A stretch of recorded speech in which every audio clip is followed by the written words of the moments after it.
All right, so let's move on to our guest. Nobody wants to hear me talk anymore, I'm sure. His name is Jason Hernandez. He's the District Executive Director of Innovation and Operations for the YMCA of Greater Houston. He executes the vision for the new virtual platform and leads teams at the Perry YMCA and E.A. Smith Family Center. Prior to this, Jason worked at the Central Florida YMCA, which is where he recently relocated from with his wife and his one-year-old son, Jacob. He is passionate about using creativity and innovation to create communities, to connect communities, and is grateful to be part of the Bay Area community. So without any further ado, if he's still there. Can you hear me? Yes, sir, we absolutely can. This is Jason Hernandez. Welcome, Jason. Thank you so much. I'm gonna share my screen. Thank you so much. I wish we could do this obviously in person, my first kind of introduction. Kind of show you some pictures real fast. So I'm first and foremost a husband and a father. I'm a newly father. That's also the first grandchild. So we are going through all that fun stuff. And yes, I moved away the first grandchild from my parents, and I hear about it every day. But we're happy to be in League City. We actually had to do his first birthday party, obviously in quarantine. The original plan was to actually fly to Wrigley Field, go to his game. Obviously, it's way more for me because he doesn't know it, but we brought Wrigley Field to him. So I just wanted to showcase my family. That's everything to me. That's why I do what I do, to get up. And when you have a child, I've learned more in the last year than I have in, I think, my first 32 years of life. So kind of go through a quick agenda here. Talk about our history of Space Center and the YMCA. Going to spend majority of it at the Respond and Reinvent and where the YMCA is today and how we've kind of adjusted with our friend COVID-19 hanging around. And then kind of talk some needs that where we would love the Rotary to help and stay involved and get involved with us. So history-wise, working with Tony has actually shown me different pictures of Rotarians, part of even opening our E.A. Smith Y, which obviously that's 30 plus years, which is, it's phenomenal to see the connection between both and the community-driven aspect for both of us and how we've been connected so long. So I'm just excited to see that part of it and how it's not just a 1-2 year thing. This is almost the history of the E.A. Smith in the Bay Area wise. The Rotarian Space Center Rotary is involved heavily in it. So some quick history numbers. I can only find 18 years of giving. So over the last 18 years, it's been over $68,000 the Rotarian has given to us. Largest gift was a capital gift to build the Perry YMCA, which was $25,000. And then of course, last year, $5,000, which our community, our board is so thankful for that support last year, but it is just amazing to see $68,000 over the 18 years. And it probably is more than that from what we can actually just find on record, is phenomenal. And just being someone new to the community, it just warms my heart for someone who does the mission every day and how much you guys are part of the Y. To put some dollars to numbers, we kind of figured out lifetime impact is over 36,000 kids that were able to go to summer camp or after school and, fight the summer reading loss, which is huge for a passion of mine. The largest gift of the capital campaign to me is endless impact. This YMCA in League City, where would it be without it is always my question for people with what the Y does. So that capital gift, you guys will never see the true impact of it because it's just a nonstop gift. And then last year's 2019 gift for 5,300 kids yet last year were able to go to our camp. Otherwise they couldn't afford it. And that's just, once again, a huge thank you to you guys for backing the YMCA and making sure we don't turn people away, which is just a huge part of what we do. So kind of talk about where we are today, just kind of get through the history. Obviously, our big day, March 16th was the day I got the phone call to let me know that we are going to be shutting our Ys down. Ironically, that was my 90th day in Houston. And I was gearing up. I had a good plan for a huge vision I wanted to share with my team after hanging back and watching. And my first meeting next day was, we are shutting down the Y, and knowing what was coming, it really pained me. But what the Y does best is respond and reinvent. We don't sit back. We lean into every social issue there is. And this one was no different than the ones we've done in the past 130 years of the Houston YMCA. So a couple of main things we're going to touch on are, one is the food bank. The Bay Area ended up having a food bank, and we served over 20,000 people just at EA Smith. Greater Houston served over 500,000 people. And just seeing what different Ys are doing around the country, Houston has responded probably more than any Y around the country, because our hearts bleed for our communities. And we knew during this time it was a bigger need than I think we ever thought. And we're continuing to do the food bank things. We're looking to bring it back to you, which I'll talk back in the later on, but over 20,000 just at the Bay Area. And like I said, over 500,000 in Greater Houston. I do have a quick video, and this would kind of just talks about the food bank, but just kind of give you another inside look at what we have been doing. As the YMCA, we are frontline to respond to our community during this health crisis. We are here to support and hear the needs of our neighbors. So today we have an amazing group of YMCA staff who are out here volunteering and supporting during this health crisis. We will have our partners, the Houston Food Bank, come out and deliver food to us. We'll be pre-packaging items and boxes for our families. People are in need. People are seeking to the YMCA for support, and we are here to deliver. So today, we hope that is a smooth flow. We hope to service as many people as we can here from our neighborhood.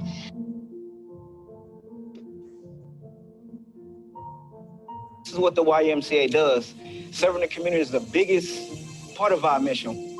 So we got a lot of people out here from the YMCA, all different centers, here to connect with the community. And also, with the social distancing, we're still connecting with each other. Oh, this will help me all right, because I can't go to the store, because I'm kind of handicapped. And we have to go early in the morning at 7, and it's hard for me to get up that early. Pues mucho gracias al Señor, ¿verdad? Que la gente tiene esa bondad, ¿verdad? De estar ayudando al prójimo, ¿verdad? Yo le doy gracias a Dios, porque yo sé que el tiempo que viene es duro. Y ya sabemos que tenemos que estar también pensando en lo material y también en lo espiritual, ¿va? Porque también tenemos que pensar que hay un Dios también, ¿verdad? Que hay que... Y me ayuda mucho a mí en mi hogar, ¿verdad? Porque es una ayuda importante. Mobile food market at the Shadowbin YMCA on Saturday. We will help more than 200 families, all coordinated with the Montgomery County Food Bank, serving our community in any way we can. What does this mean to you and your family? It means the world to us right now. For this situation, I lost my job. So we're really, having hard times, and this is just so appreciated, and I can't tell you enough how much it means to us. How many people do you have in your family? We have 3. All right. Well, God bless you. Stay well. Thank you, and you as well. Thank y'all so much for doing this. This is awesome. All right. So what does this mean to you and your family? This means a lot to us. I'm always here helping the Y, and this time the Y is helping me because we need it in my family. Like this is something very special that the Y is doing here. And how many people are in your family? I personally have 4 people in my family, and she has 6. Wow, 6. Yeah. All right. Well, y'all stay well. God bless you. God bless you. Good morning. What does this mean for your family? I'll be able to keep my kiddos while I'm out of work for a while. Oh. And how many children? I have 3 kiddos. Oh my goodness. Hi guys. How is everybody? All right. Keep it sweet. All right. Good luck. Just an example of what this food drive means to so many families in this community.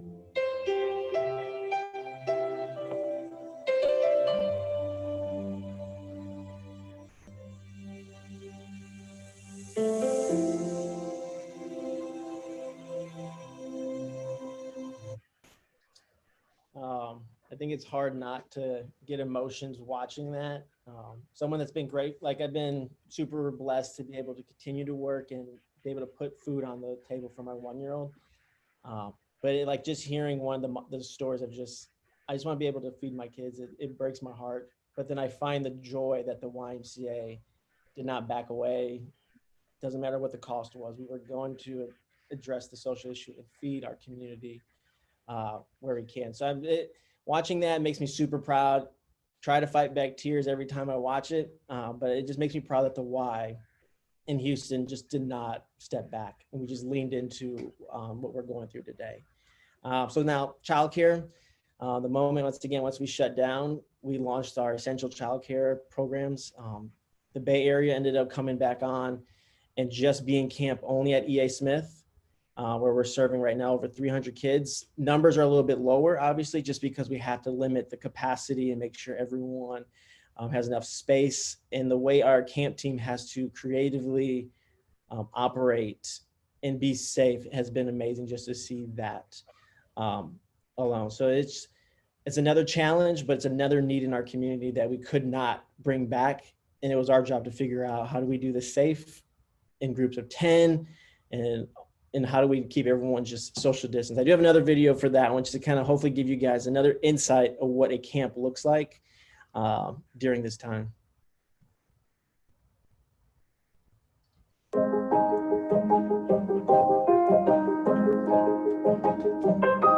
We're running our essential childcare personnel camp. We're just happy to be here, available, and just able to help the essential workers that are helping during this pandemic. After Hurricane Harvey, we set up to do our own child care, and it was a fairly crude operation. And we knew that with this pandemic, we could not do it in such an unprofessional way. And so we approached YMCA, because YMCA does a lot of child care work, and we said, well, can you do this for our staff so that we can keep them working? And the Y was very glad to do it, and that certainly has helped us a lot. So we're keeping people employed that otherwise would be really struggling right now. Social distance. Social distance.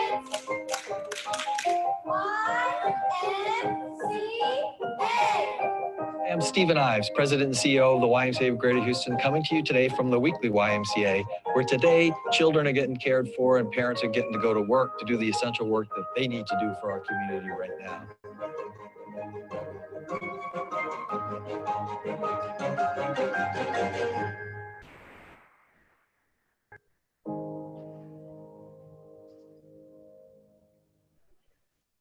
So childcare, we still have camp going on for another 2 weeks. And then obviously we're going to be launching into our after school programs. And what does that look like for families? So I know our after school programs are working on a virtual world, which kind of talks into this next point of the virtual YMCA. This ended up being our only technical building open, was our website when we shut down for those months. And same thing, we did not sit back. We ended up launching our YouTube channel, where we had over 60 different events, classes. We did, and our biggest people that we were impacted most was our seniors.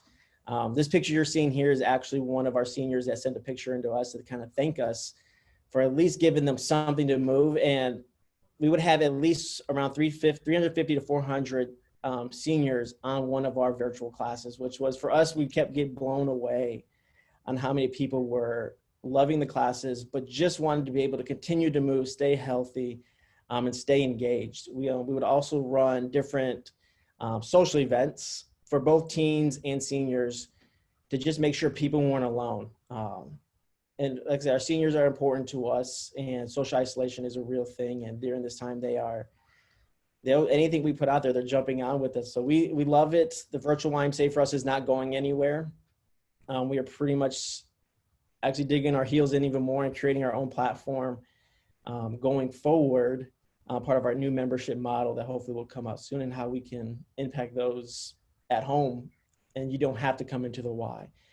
So it forced us into a new world, but we've embraced it. The members love it. And it's just been the feedback we got from it. We actually had one of our seniors come in the moment we opened up, made sure her membership was still active, because she didn't want to come to the building, but she still wanted access to the virtual platform, and how much she enjoyed it and how much it has kept her moving during this time. So our virtual YMCA is a big part of our YMCA.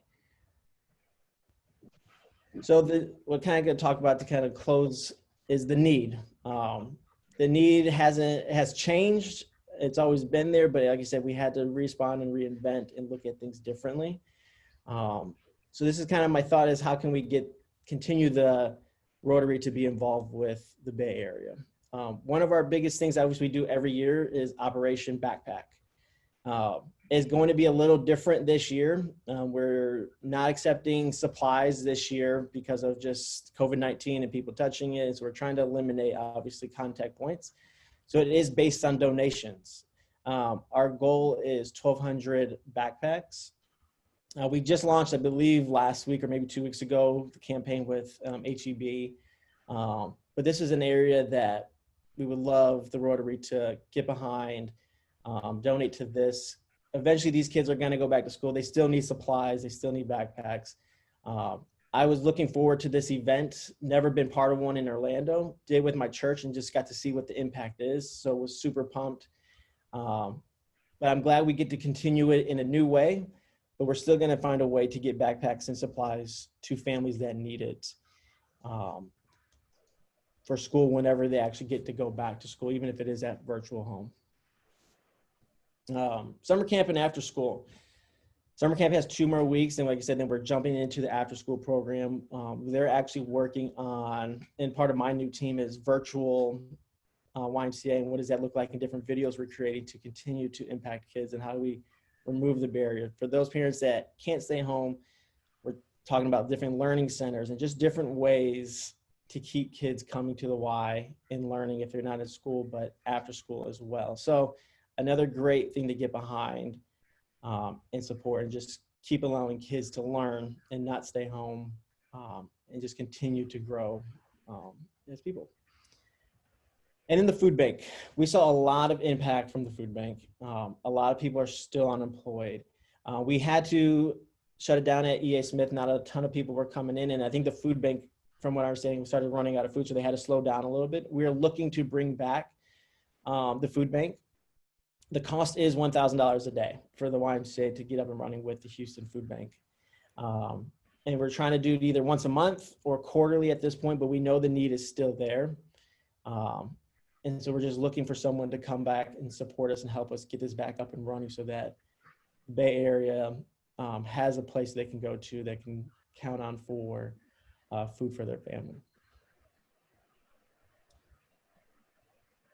And let's impact more people. I think we both line up so well together. Being at my last Y, our Rotary was so involved with us as well. So I'm asking today, continue the support. I think honestly the need is even greater than it was even last year in donations. And we just want to be able to never say no to someone, even if we're trying to figure out our financial stability as a Y. We don't want the community to feel that need or that impact. So always asking. The $5,000 last year was amazing. Would love that again this year. And those are the 3 small areas that we would love for you guys to look at, get involved in any way you possibly can. I'll open it up to questions, thoughts, or any other thing you guys would love to ask about the Y. Jason, this is Marilyn Musial, and I'd like to ask you a question. Yes, ma'am. Okay, you talked about the Operation Backpack and the number of backpacks you're going to be trying to do, and I was just wondering how that equated to dollars. Every backpack that we're working with HEB costs $25. So that's the backpack, and all the supplies is essentially all bundled up into one. So each backpack is going for $25. Okay, thank you.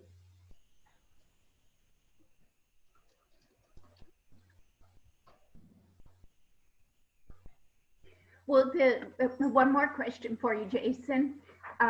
With the EA Smith not being open to the extent that we're normally used to it being open, does that mean that the community surrounding the EA Smith will not get the attention that they're used to as far as the food bank or or the Operation Backpack, those type of things, or is it being sent out to the greater Bay Area community, all the help? It's both. With my role, it makes it easy to make sure that both are doing the same thing. With camp, it was easier just to have it there with the building because they take over the whole building. EA Smith, we're looking at September 1st to bring in the membership side back. Now that camp is done, we're hoping that comes up as long as everything stays somewhat safe around the community. But no, yeah, it's that 1,200 is the Bay Area backpacks. We kind of operate as one of these major events. And even when we did the food bank, Tony did such a good job running it. And Tony, it was the needs a little bit bigger in that area than it was at League City. So we chose EA Smith to run it there. And that's where we would continue it. If we get it back, we want to continue it at EA Smith. Thank you. I don't have a question, Jason, but I just want to tell you thank you for what you do. And that was an outstanding presentation, both visually and the videos, and well done. Thank you. Thank you. I'm going on, 8-9 years career-wise, been doing the Y since high school. So I live and breathe the Y.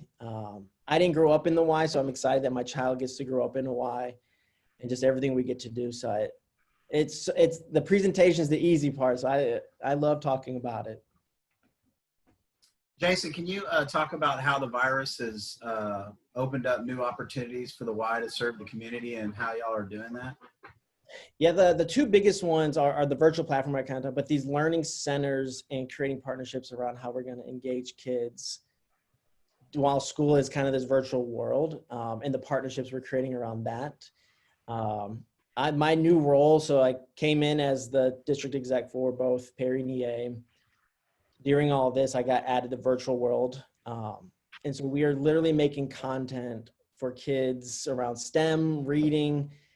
We've done some swim lesson ones. We're working with Humana, I want to say, to figure out a bigger virtual world for our seniors. And that comes with a big sponsorship to expand our reach to our seniors in our community, which is super exciting. A lot of it has come around this virtual world where I think a lot of our businesses are noticing it's not going anywhere for a while. And if this ever happens again, if a hurricane happens again, we're not shut down. We still have our virtual platform for people to engage and stay healthy. And now we're figuring out how do we teach kids on a virtual platform from different videos. So if you ever go on YouTube, look up YMCA Houston, there's a couple videos on there for STEM, some reading ones and our swim lesson ones that we've already started to release. But our virtual platform has opened a lot of different opportunities for new partnerships with the YMCA. And then another big one is we're creating a equity center in our downtown YMCA. Everything that obviously happened after George Floyd was murdered. Our YMCA has once again leaned in. We're opening an equity center to figure out how we can impact Houston. So that stuff doesn't happen here, and every kid, every family has an opportunity to flourish. This is Bob Wren. I think I hit the wrong button and cut myself off a minute ago. Anyway, we're glad to have you here, and I was a member of the board at EA Smith for 27 years. It's a wonderful organization. I started out as a child playing basketball and pool at the Y. Firmly support it and keep up the great work. Thanks a lot. Thank you. Jason, this is Art Wood speaking. I was interested in your virtual YMCA, the 50,000 number per week. What geographical area does that cover? And how does one access the virtual YMCA? Everything currently is on YouTube. Age range too, we have probably, when we were in the midst of it, it was still 60% were people above 55. Which for us, when we launched it, we were thinking only the young people only knew about this, and it was the opposite. It was our older group, our seniors that just loved it. I would say probably 80% is a Houston-based geographic. We did get some people in different countries, which was fascinating to see our reach. We do have other YMCAs stealing or borrowing our stuff, putting it up on their platform to share in New York and in California. But 80% of that is a Houston-based group watching our stuff, so which has been phenomenal. But once again, our crazy thing is over 60% has been seniors that are just loving it. Good, thank you, and that's helpful.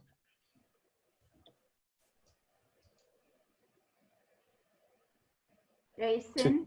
Just a question along the lines of, in the past several months, there's been a lot of planning and then replanning when assumptions didn't come to fruition.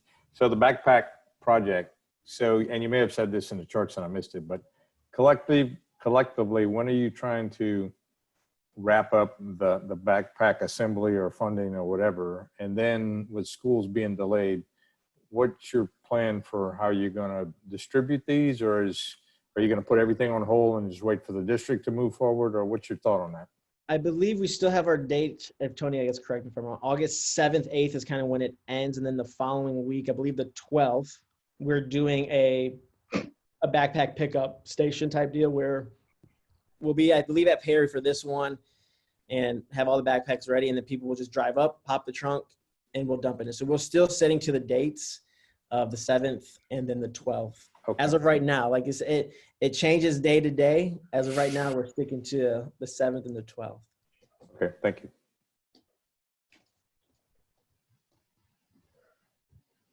All right, does anybody have any other questions for Jason? One question, Jason, on your distribution point that as you were just describing, do you need volunteers to help with that, or is that just limited to your staff, or how are you guys looking at that? Great question. Volunteers can be there, but won't be able to technically touch anything. They can kind of like cheer the family on. We've also talked about, can volunteers write just notes of encouragement to kids? And then that will be thrown into the backpack on their way out. So volunteers can help, but not in the traditional fashion that it used to be with the packing parties. So it's more of a cheerleader and note writing. It would be amazing. And make sure, Tony, keep us apprised of when that kind of gets going and when and where, and maybe be great to be able to at least support in that way, since we can't actually hand them out. That's always a great event every year to be a part of. Hey, Jason, this is Daryl Smith. Can you hear me? Yes. Yes, sir. I have a question for you. Both of my kids went through the Y, and now that my grandkids or the age of my kids, are there going to be any the extracurricular, the soccer or little league basketball, any of that? Is any talk about that coming up? We talked about September, kind of bringing back leagues. We just launched our first clinic for soccer, which was parent-child-esque, so that the staff don't have to touch kids, the parents there to help and run with the drills. Tony and her team is also working on a volleyball clinic, basketball clinics, and more soccer clinics. So we at least get something sports-wise before the leagues actually launch. Because that's same with swim lessons. We're working on how can we do swim lessons safe. And so we're hoping September has kind of been the date for a lot of our main programming to come back online. Okay.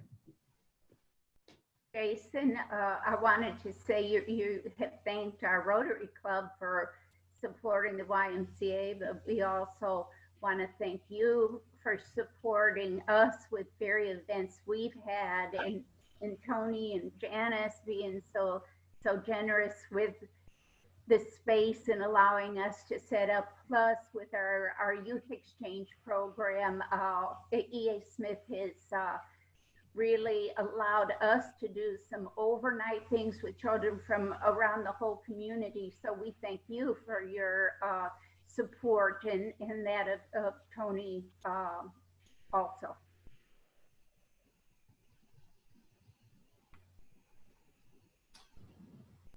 All right, so if anyone else doesn't have any more questions, then I wanted to thank Jason, both Tony and Jason, for visiting with us today and letting us know what was going on with the Y.